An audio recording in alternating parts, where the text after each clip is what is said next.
Hi, everyone. Welcome to the Hall, Walt, and Baca Wines Happy Hour, the show where great minds drink alike. My name is Kathryn Hall. So our news out here in wine country is that we're right in the middle of harvest. It's absolutely the most exciting time of the year for us. So if you are in the area, this is a great time to come up and visit. And our other news is that we have just launched our My Wine Moment contest. So you send us a picture of your favorite wine moment, and then you can win. You'll be eligible to win a luxury Napa Valley weekend. So it's very exciting. The details are all on the website. In fact, and here's the link right here that you can get all the details. So join us. And now for my favorite wine moment, and that is to introduce our guest today. He has been called Hollywood's most beloved comedian. He has an endless list of awards that he has received. He gives us today and has given us over many years so many moments of laughter and joy. And he is starring in an awesome series on Hulu called Only Murders in the Building. If you aren't watching it, you are really missing something. It's awesome.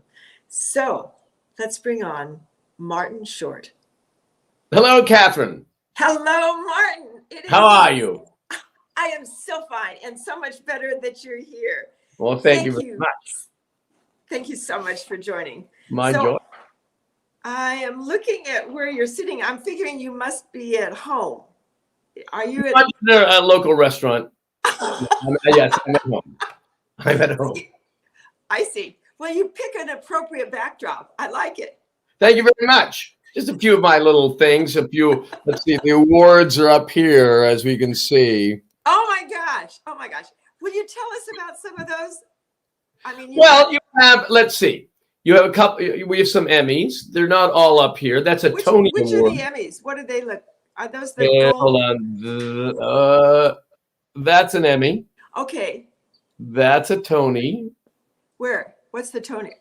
Where my finger is. Okay. It's small. And that's it. And those over here.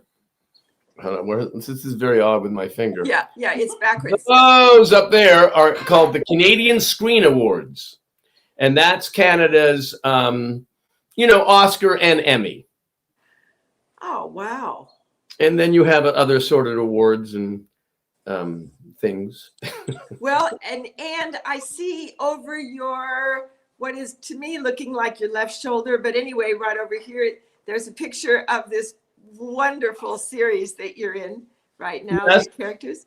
That's Steve and Selena Gomez and myself. Ah, that is just so much fun. I love it. And okay, and now that we're on the order of talking about awards, you're a member of the Order of Canada. Right? Well, this is actually, there are 3 levels. This is an Order of Canada, and it's actually, look at that. And this is an officer in the Order of Canada. There are 3 levels, or a Canada member, officer, and companion. And I'm an officer. And this is the highest civilian award you can receive in Canada. Wow. I think many people may not know that you're Canadian, but I am Canadian. We're the aliens you don't deport. Well, that's a whole nother program to talk about all of that. All right, just throwing it in there. Yeah. So the wine that we're going to drink today this is the Diamond Mountain Cabernet. And I picked this because it relates to another award that you got. The Queen gave you the Diamond Jubilee Award, right? She did. Wow. That's very impressive too. That's the Queen. Wow. And what was that like? I mean, there are all over the Commonwealth. I know that there are ceremonies, right? Yeah, the Governor General presents that to you. if you're in Ottawa, and if not, it's sent to you. So there's like, is there a ceremony? I guess when you get it, there's a ceremony, or? If you happen to be in Ottawa when they were presenting it, then you would get it from the Governor General. If not, though, they send it to you. I was not available to be there. I was working on something, so they sent it to me, but I sure love it. Look how beautiful it is. I mean, It is gorgeous, and what an amazing honor. The Queen became queen when I was 2 years old, and I am 71. Yeah. It's insane. Yes, I know. I watched it on television in black and white. Yeah. Oh, come on, you're too damn young. Oh, I know. I was like on the History Channel. What can I say? But there you go. Otherwise. So anyway, let me. Last time you were on, I tried to pour you this wine, but I ruined your mom's favorite rug. So I'm just going to pass you this bottle. Thank God, Mama's not doing well, or she'd be upset. No, she's gone many years. Did you get it? Did you get the bottle? Oh, yeah. I did. Look what you did. Yes. How did you do that? So you really are a gifted person. I'm going to decant it. Yeah, and you had decanted. So cheers, Martin. Decanted. Ta-da! All right. Ah! Hold on. Did you spill something on your mom's rug? Yeah, I did. I'm so sorry. But that's the upside of Mom, not going to reprimand me quite like she used to. Okay. Yeah. She's 128. Oh, look at that. Yeah. And there we go. Tell me about this wine. Oh, that's a beautiful glass. Actually, yeah, this is Diamond Mountain. Also. But Diamond Mountain is it's a hill here in Napa Valley, and it's sort of in the northwest corner. Isn't that nice? Good. Yeah. That's insane because it's smooth and yet it has a million exploding tastes in it. Many people have asked me through the years.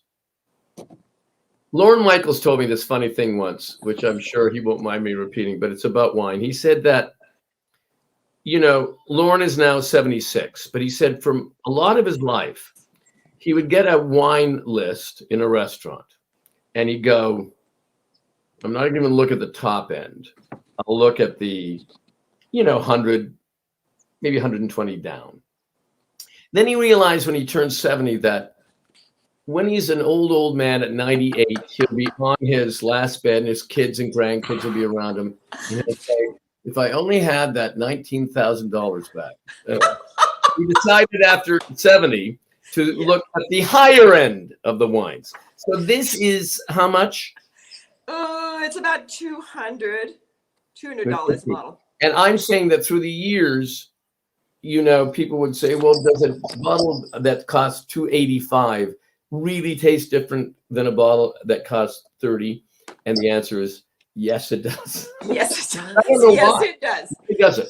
Yeah. No, it totally does. And it's actually not just a made up price, because when you are making wines, there are so many ways that you can cut corners. You can cut corners in the vineyard by you don't spend as much time in the vineyard. You don't prune as carefully. There's a lot of things that you can do to sort of save money. And likewise in the cellar. The pricing of wine. Because I used to think as a non-connoisseur who would just want to buy good wine, that the more you spent, the better the wine. And I've learned that wasn't always the case. But how do you determine a price for a wine? Well, it really is related to the cost, because different vineyards cost different. Some of nothing in Napa Valley, none of the vineyard land is inexpensive, but some of the land is very, very, very expensive. And so those costs are passed on to the consumer in the wines that we make. And we can also demand a higher price for those bottles because they're just, the land is more famous. Right. But it's also just in the techniques, and have you ever done a wine that demanded a lot of attention and therefore expense, and then you tasted it and went, it's not worth the price? Well, we spend a lot of time on all wines, and the fact is, we have made some wines that weren't what we had hoped they would be. Right, right. Yeah. So I don't think if we're not proud of a wine, and with all the fires and things that have been going up in Napa, it's been a very difficult time for us. I But bet. what we've chosen to do is just not make the wines because your reputation lasts forever and through a lot of different vintages. But the fact is, Take a pause. Yeah. right. But some wines, you really can never. I mean, some wines will never be at the same level. For example, this vineyard right here is Sacrochet. It's where the Kathryn Hall comes from. Diamond Mountain, the one we're drinking today, that also is a very special area. So those wines, the land is very expensive, and also the wines that come from them will always be expensive and also wonderful. Right. Yeah. So, well, anyway, I want to ask you just a little bit about your show, because I have to say I am so fired up about Only Murders in the Building, and I didn't realize until last night. I don't want to ruin this for anybody else who hasn't seen the latest I think you're allowed to talk about anything that's already been aired. Okay, well, now I know why there's an S on murders. Good grief. Yeah. I mean, I'm not saying a thing. Okay, I know. It's just so exciting. So, is there going to be how many more episodes? It's 10 episodes. So last night they aired episode 8. Yeah. So there's 2 more episodes until we find out who killed Tim Kono. Oh my gosh! And then is there going to be a season 2? I hope. There is season 2. We start shooting in November. Woohoo! Oh, I'm so excited. Yeah. Oh, that's really great. Steve and Selena and I, yeah. With Steve and Selena and me, thank you. Well, that's really great. And I know that you and Steve Martin are good friends, have been friends for a long time. You and he have toured together, but Selena is new for you to work with, isn't it? Absolutely. I met Selena on the first day of shooting in person in the makeup room.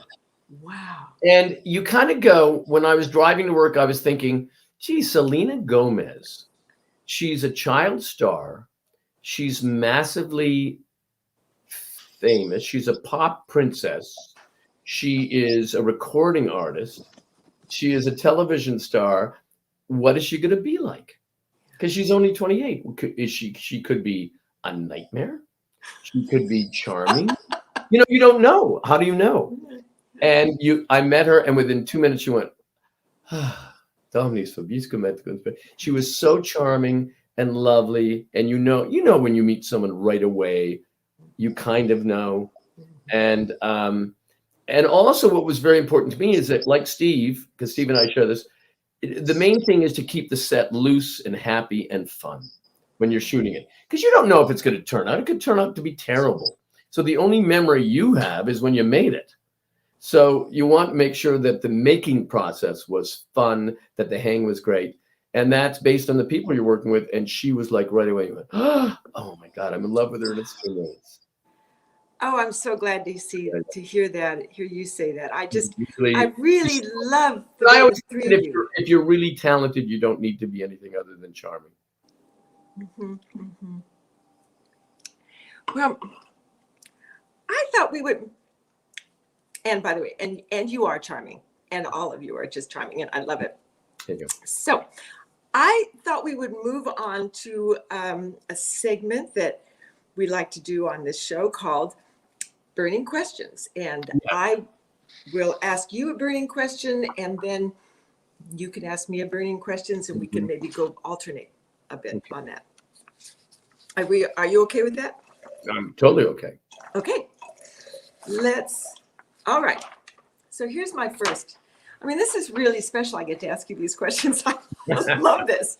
So you have created so many crazy characters over the years. I mean, and they're like, they're so unusual and crazy outfits and flamme type pants and all this stuff. Anyway, how do you think of these things? Do they sort of like come to you when you are in a moment by yourself, or are they spurred on by people you meet, or where does this come from? It is kind of a combination of all those things. I mean, when I was a little boy, I grew up in a street in Hamilton, Ontario, and it was a great street. We knew everyone who lived next door. We'd on Firecracker Day, May 24th, the two parents would block the street with cars, and we'd do a communal fireworks, stuff you can't even do anymore. And there was a man on the street who owned a movie theater, and his name is Mr. Braden, and he said, if you stay off my lawn for a year, all you running kids that are running on the street, I will take you to my movie theater, and you'll have a free movie. And when I think of it now, it wasn't a big deal because he owned the theater, big deal one time a year. Yeah. But he had a voice that went high and it went low. And if you stay off my lawn for a year, you can go to the movie theater. And so I'm like, I would impersonate that voice.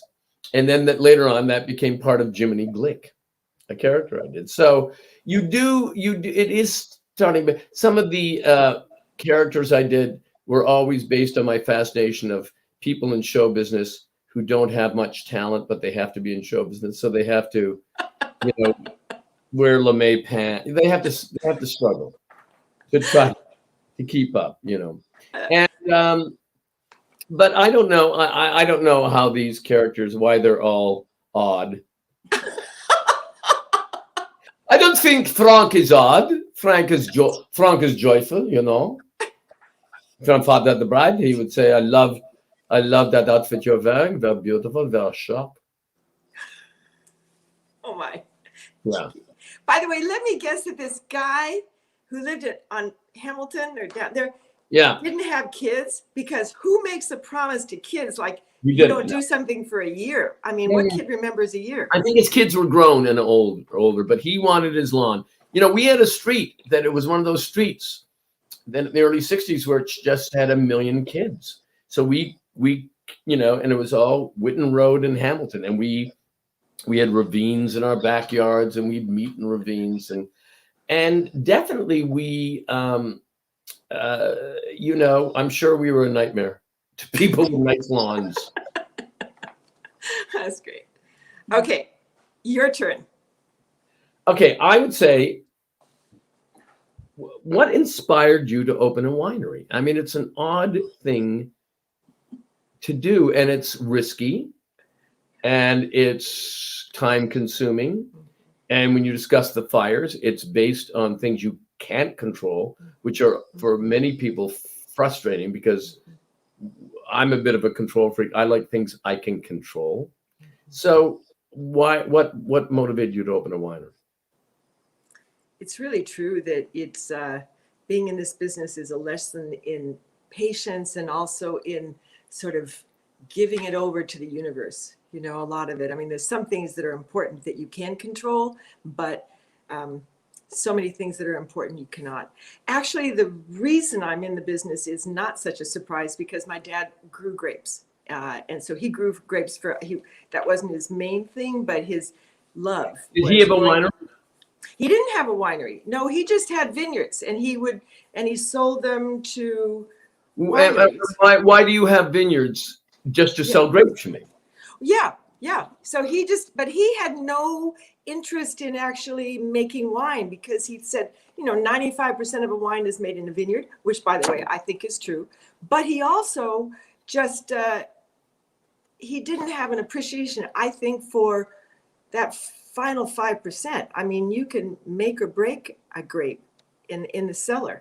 And so it's sort of like if you get pregnant and you don't get the baby. It's just like you go to all this work. It is funny that, like, long ago when I was doing a show, SCTV, which was based on a fictional television network in Canada, which would allow us to therefore say any show that we create, it was on SCTV,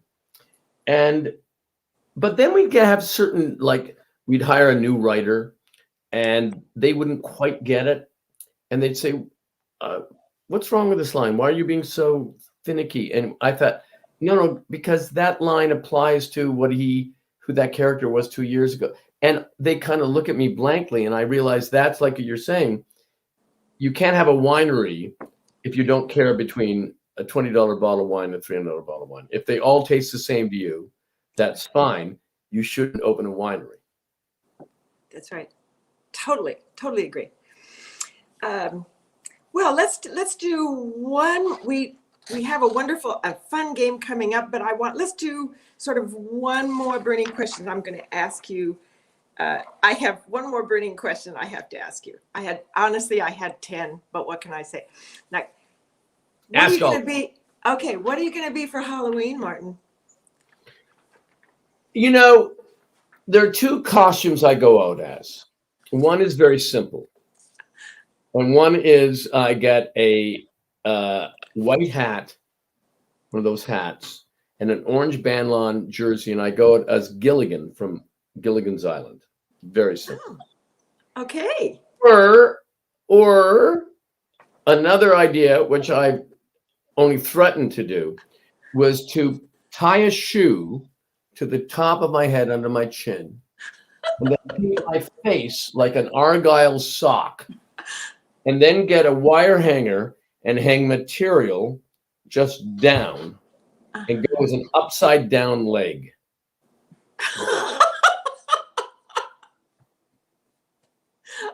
Okay. You must admit that's kind of clever. That's pretty clever. You up here with the heel on top, so it's tied. Argyle face to here, low cut. Love it. What's wrong with that? Love it. Yeah. So good. Okay. Bravo. So now here's a game. I have more wine? Yes. Please have some more wine. I'm just drinking away here. So. I know. Oh, I can tell. All right. So we have a game that I thought would be fun for us to play. And I'm calling it, coincidentally, Only Murders in Wine Country. And it's because I'm doing a series called Only Murders in the Building. Come on. Yeah, I am. Well, there you go. Can you imagine? So anyway, I thought what we would do is we'll each get a word. We'll create a sentence. It'll go our turn. I'll start my turn, then your turn. We'll go back and forth.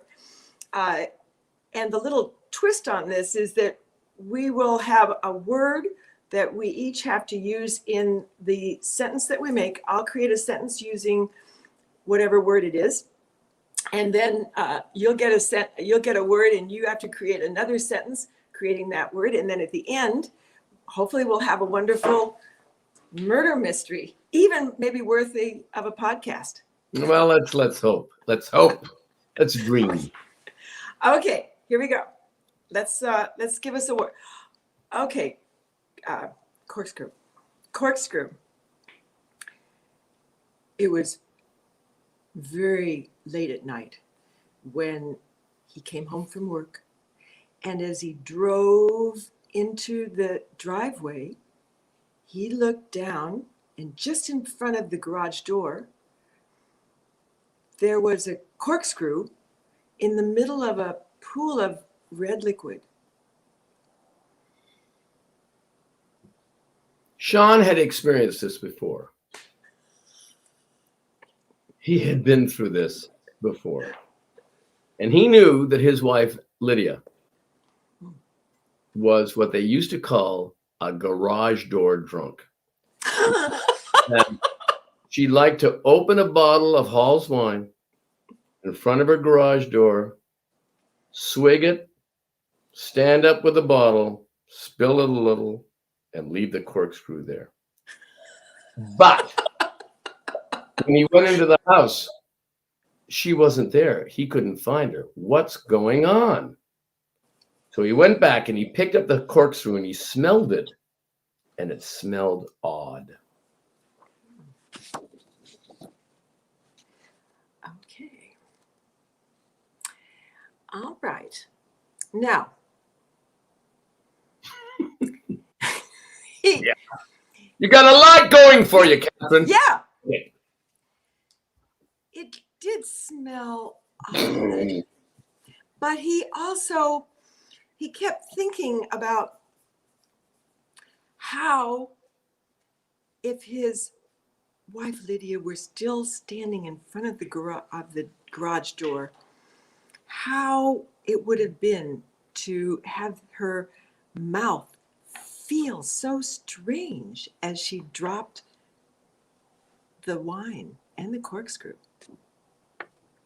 Well, then he sniffed the corkscrew one more time, which was his nickname in high school, but that's a different story. And he realized that it didn't smell of wine. It smelled of blood. He tasted it. Then he went back to the little spot in front of the garage door. It wasn't wine, it was blood. So he went, Lydia! Lydia! And then suddenly he heard.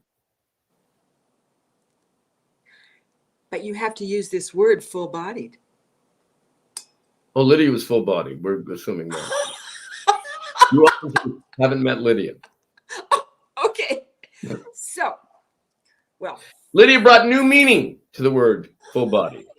I'm just saying that right now. Well,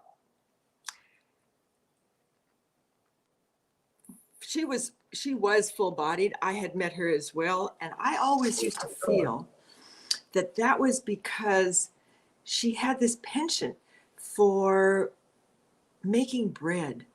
That she would love bread. She did, and she always had it was always so full of yeast, so the bread would rise way up when she would make it. Yeah. And yes, that's absolutely true. She was a big, big fan. Let's put it this way. Lydia would wear a peekaboo blouse and people would peek and boo. Oh my. But she was a great spirit.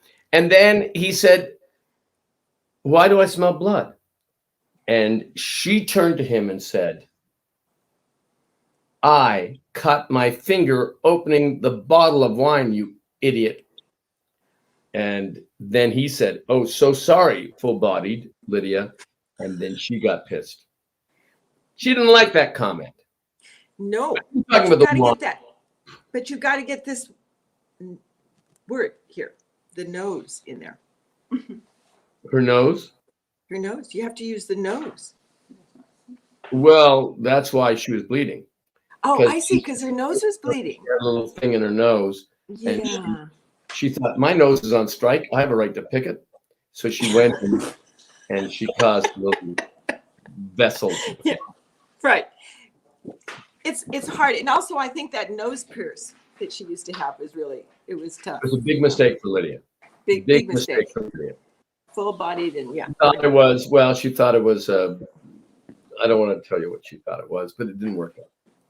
So I feel that we should wrap up this story in some way. And is that Lydia said, oh, for God's sake, I missed you. I opened don't you know, idiot? It's our anniversary. I am serving you Hall wine. And it happens to be Diamond Mountain. Wow. And that was what he was serving her. And that's what he panicked, thought it was blood. That tastes like the nectar of the gods. Yes. So Martin Short, you are just a dream. As they say, there's good reason why you are so beloved, and you are just have such a joy. Your wine is, as without question, my favorite of all the wines I've had in my life. And I've had some few wines. I'm Canadian, so I spent a lot of time in my life with the French wines, and then I understood California wines when I came down here. Yeah, there's so many wonderful French wines. I totally agree. But let me say, I am so grateful that you came on. You've got lots of lots of fans who are watching you and who will be watching you once we post this on YouTube. So anything you want to say to your world of fans? I love you all. You've been around and wonderful for many years, and I hope that we will all be friends for many more years. Thank you. Thank you so much, Marty. My pleasure. Anytime. You're the Please, ultimate. and come see me up here so we can do this in person. I would love that. Great. Cheers. Cheers. Thank you, everybody, so much. Is Martin Short not just the most wonderful? And let me say, if you are not watching only Murders in the Building, you are really missing some wonderful, fun time. It's just absolutely the best. As I said a little earlier, it's absolutely laugh out loud funny. So follow us. We've got wonderful shows coming up. Every Wednesday at 4 o'clock, we will be here. Either Jeff with Walt Wines, Jennifer Brown with Baca Wines, and I'll be here as well. So every Wednesday at 4, tune in. I'd love to see you. And if you follow us, you'll get the news about who's going to be joining us for these days. And don't forget to enter the My Wine Moment contest. Here's the link again for you to do it. You'll get a chance to win the giveaway, which is going to be a luxury Napa Valley vacation. It's wonderful. We are very excited to have this offer, and we are going to make you so happy when you get out here to wine country. So all of you, thank you very, very much for joining us again today. I look forward to seeing you in the weeks ahead. And in the meantime, stay healthy and sip up.